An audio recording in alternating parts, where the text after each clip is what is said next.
Hey, it's the Chicago Bears podcast. Lance Briggs is here. Bleck and Abdalla are here. We're in for Pat the Designer, and it's a Monday.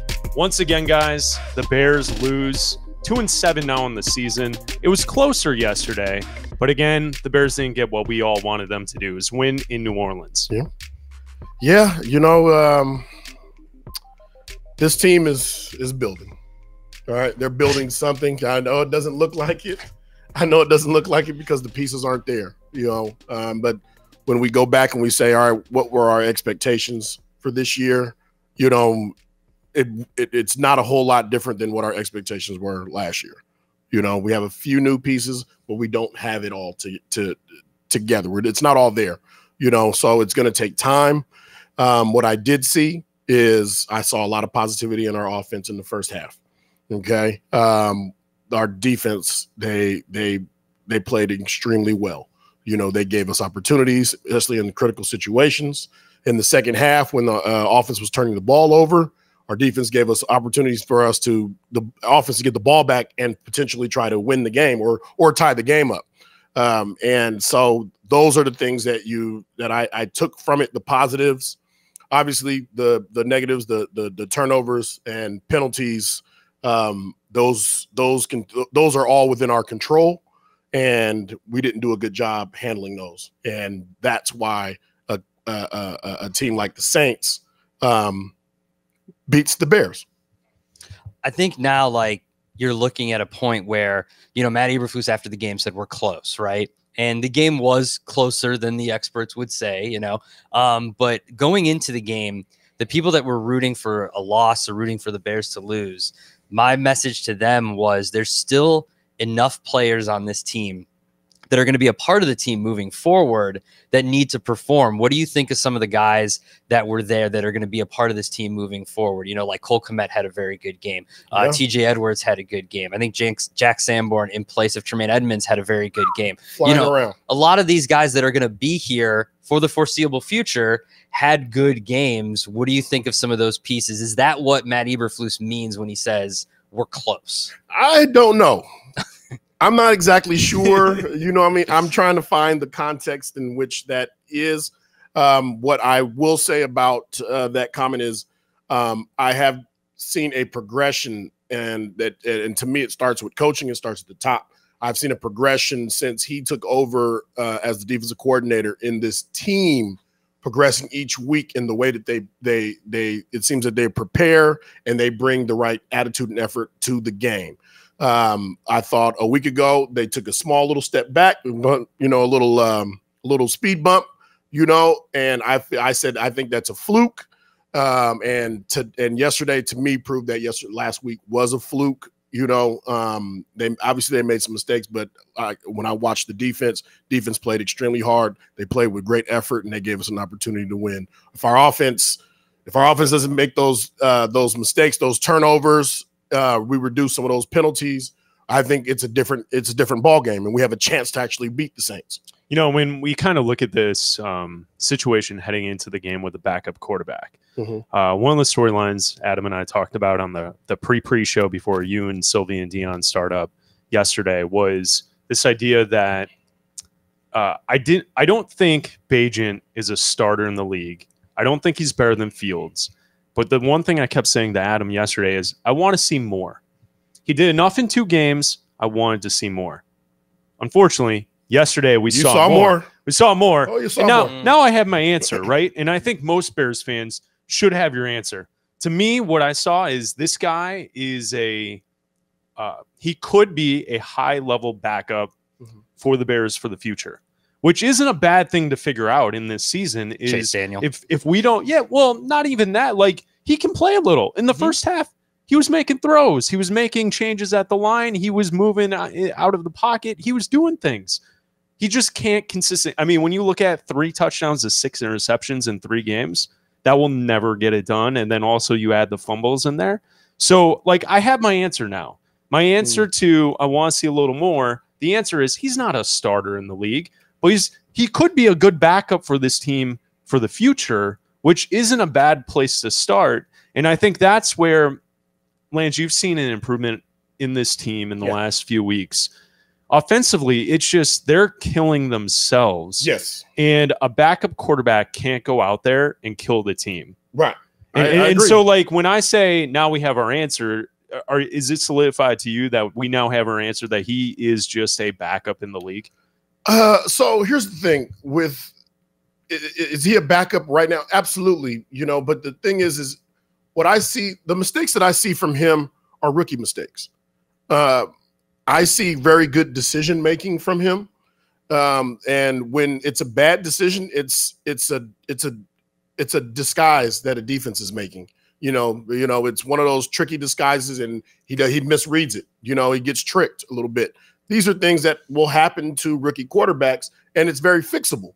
You know, so I think Bagent, you know, he's a guy that can be a starter sometime in the future.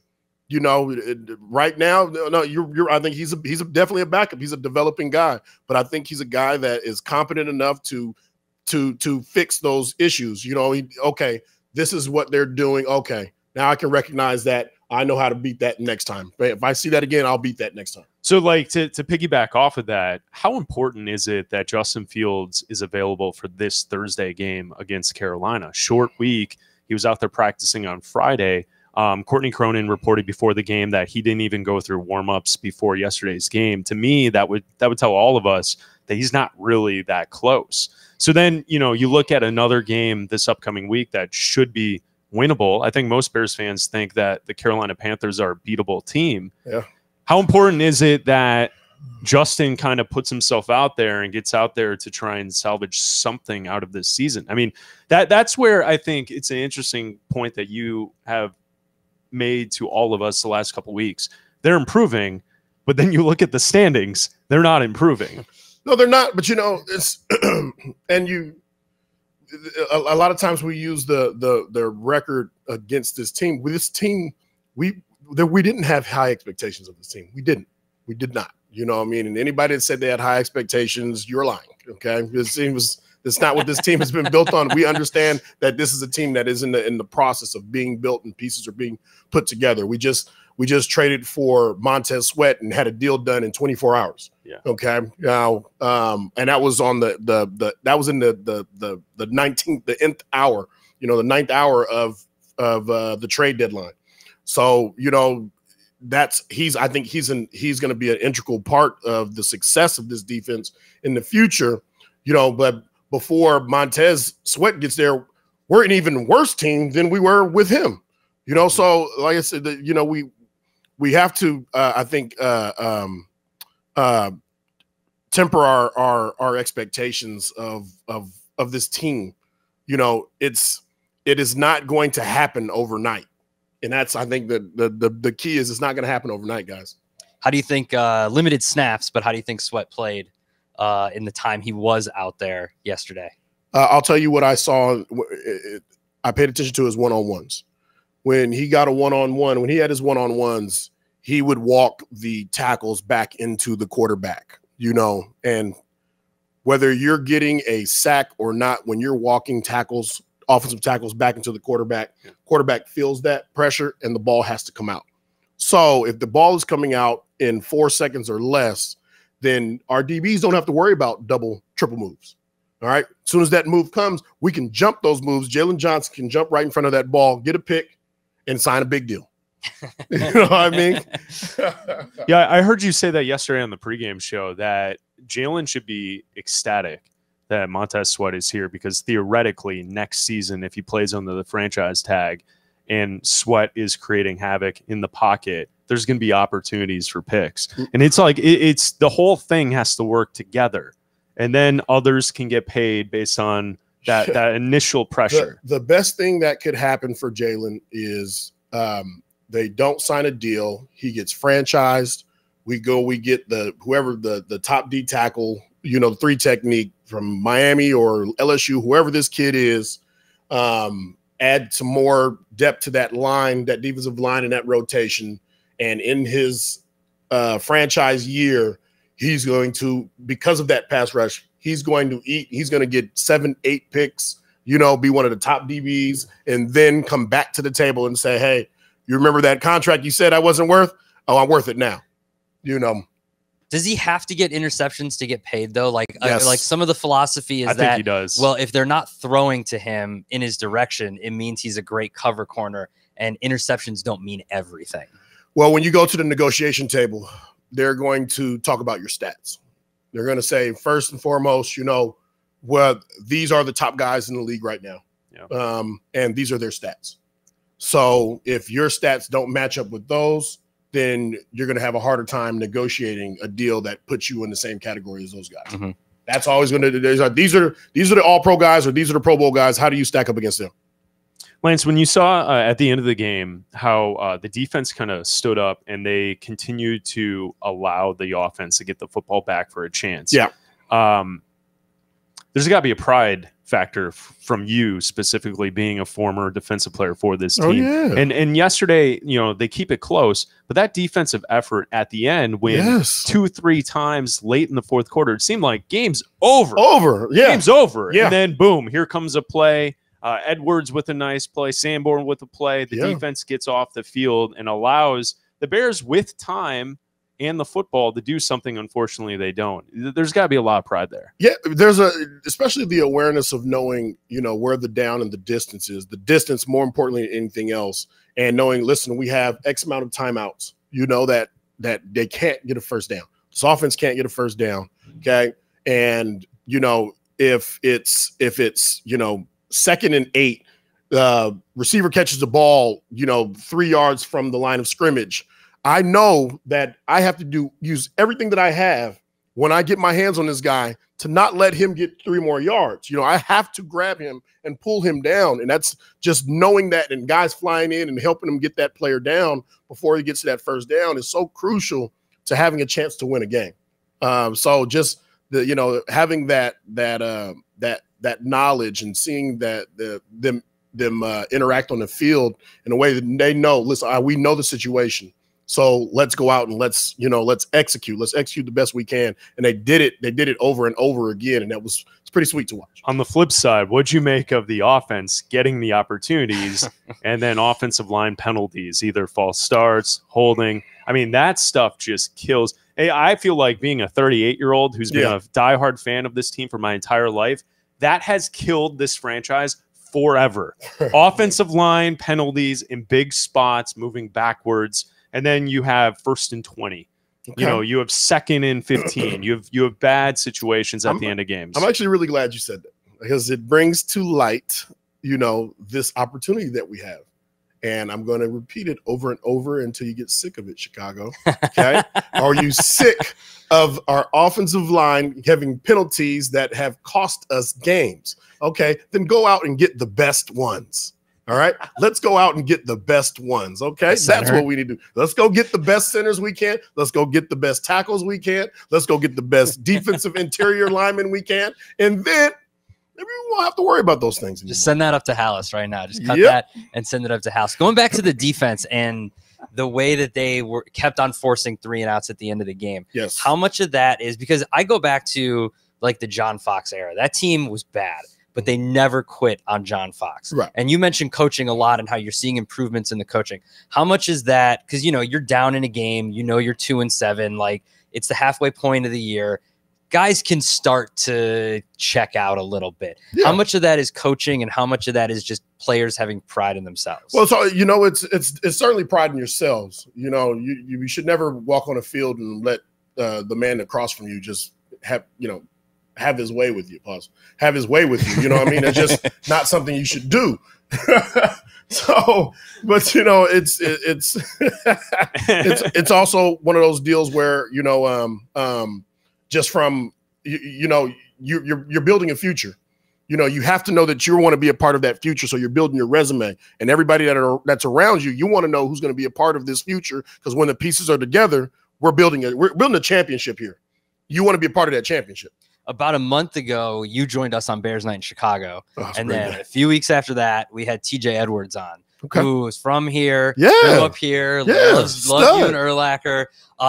He talked greatly about you and the influence you had on him as a player growing up. What do you think of his? He had 15 tackles yesterday. What do you think of his game yesterday? Man, I wanted to give him a game ball. I had to, You know, I had to give it to one of the players from the Saints just because they won the game. You know, it's just tough. But the way that him and Jack are flying around right now, and Tremaine when he's in now, that is indicative of great linebacker play in this defense. They have to do that every week. Yeah, like we're seeing it now. You're seeing it now, and I've been seeing that progression over the last month or so. But and I'm sure that they understand this, but you got to do this every week. Every week, there can't be any letdown. Mm-hmm. You need to be, and that was one of the, when I played, me and Brian, we'd know when we didn't affect the game as much as we usually do. Because we'll look at the paper. Sometimes we'll always look at the paper. I'll look at it and I'll be like, 12 tackles. All right. And if Brian didn't have a lot, he was like, I don't know. How much do I have? You had 4. Oh. Or if it was vice versa, Brian would grab it. 16 tackles, I'm like, well, how many did I have? 3. If you know that you didn't have amount of tackles, you don't want to look at the sheet. So like Adam's saying, TJ is now going to play behind Ngakoue and Sweat, mm-hmm. who should be allowing him, much like Jalen Johnson, more opportunities. When you were playing, you had some really good players in front of you. Yes. What did they do that you appreciated, that you knew on game day you were going to be able to eat because Alex Adewale, Tommy Harris, those guys were doing things to be disruptive up front? What did you see from your position where you're like, oh, I'm going to have a game today because these guys are getting home? Well, I'll tell you this. The most important position in this scheme is the 3 technique, right? And in Lovey's first year, they went and got Tommy Harris. Okay. Now I had played for the Bears the previous year, and I had played my college ball, and Tommy, when he came out his senior year, I think he might've had 7 sacks. Okay. But when I watched him play, it was just this reality check. It was this check of wildness. I was like, whoa, I've never seen a D tackle do what he's doing. He's extremely fast. He knows where the ball's going. He knows how to read them. He's strong, and offensive linemen hate playing against him. Okay. I was wowed, and I was like, wow, we're in a situation where this guy, he plays in front of me a lot because I'm the weak side backer, so I'm covered up a lot by him. A lot of times Tommy would just pick the gap he wanted to go through and run, which is a bad run fit, but he does it so fast. I remember we were playing Washington at the time. They were the Redskins, but now they're the Commanders, and he went to the wrong gap and then tried to come back over to my gap, and we end up running into each other. The running back gashes us, and I turned to Tommy. I was like, listen, I'm not going to tell you how to play football, but if you go into your gap, if you pick a gap, just go into that gap. I don't care what gap you go into. Yeah. Because you're good enough. I'm not going to tell, just do you, but just stay in that gap and I'll make you right. And mm-hmm. That was one of those deals that, that's different, and so it's great having Montez Sweat. It's great having Ngakoue, Billings, and whoever this 3 technique is. Those interior guys are the ones that are going to let everybody else eat. They're going to help Montez. They're going to help Ngakoue eat. They're going to allow everybody here in that backfield to play and be opportunistic. Those are the guys that we really need, the interior.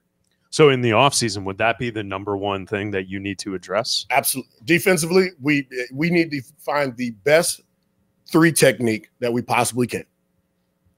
Get your tickets today to see the comedy stylings of Jay Leno at Hard Rock Live, Northern Indiana on Saturday, November 11th. That's this Saturday, people. Tickets available at Ticketmaster.com or HRCNI.com. That's Jay Leno, Saturday, November 11th at Hard Rock Live. So given the circumstances going into Thursday, the Panthers, you have their pick. They're the worst team in the league. You need to keep them at 1 win. I don't know who's playing quarterback. Matt Eberflus says you're close. For the culture of this team, for everything that it means, is this a must-win game? Yes, it's a must-win game. This is because they're playing against a team that the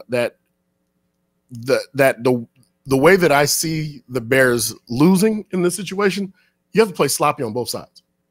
Now that could be the Bears. That could be the Bears playing sloppy on both sides. I don't see the defense playing sloppy, and I don't see the offense playing sloppy for 4 quarters. So this is a game that the Bears they know that they can win. All right, the Panthers believe this is a winnable game too. But if the Bears play as clean a game as they possibly can, mistakes are going to happen. They're not going. The Bears have not shown that they can play a game without penalizing themselves. Mm-hmm. All right. So reduce the penalties. Right. Reduce them to 2 to 3. Okay. Offensively, reduce. Don't turn the ball over. They don't turn the ball over. We reduce those penalties to 2 to 3, and defensively keep playing the way you're playing it. Take the ball away. Bears win this game. Wait, one last thing that I want to get your opinion on. Watched around the league yesterday, some really good matchups. Oh yeah. And also, like what happened in Minnesota, Joshua Dobbs showing up and getting put into the game and like not knowing the playbook and pulling off a win. How incredible is that? Like when you see that and see the highlights and then hear the stories afterwards, that he doesn't know their names. He's on the sidelines and he's like, "All right, here's the cadence we're going to use at the line." He's practicing the snap. Like that's wild. Could you imagine that taking place? Listen, he's a stud. I want to do on the flip side. Jaron Hall probably calls his family like, "Hey, I'm getting my first start, guys. Pregame meal. Hey guys, we're going to the house on the first play. All right." And get hurt. Oh man, he's got 50 tickets in the stands. Just get the whole family. There. Shoot, I hate to see it happen to you, man. I hate to see it happen to you. That was your time to shine, doggone it. But great for the Vikings, man. And also, what did you think of CJ Stroud going out there 5 touchdowns?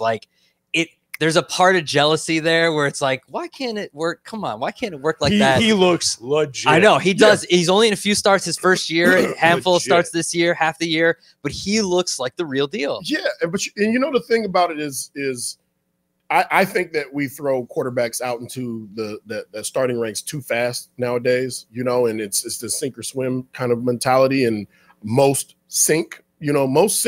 For a while they sink and then they start to come back up. But you do get the guys like a CJ Stroud who rise above the rest, and right now he's certainly rising above the rest. He continues on this path, it's just going to be one of those deals, man. He's on that Patrick Mahomes path, where he can start to separate himself from everybody else.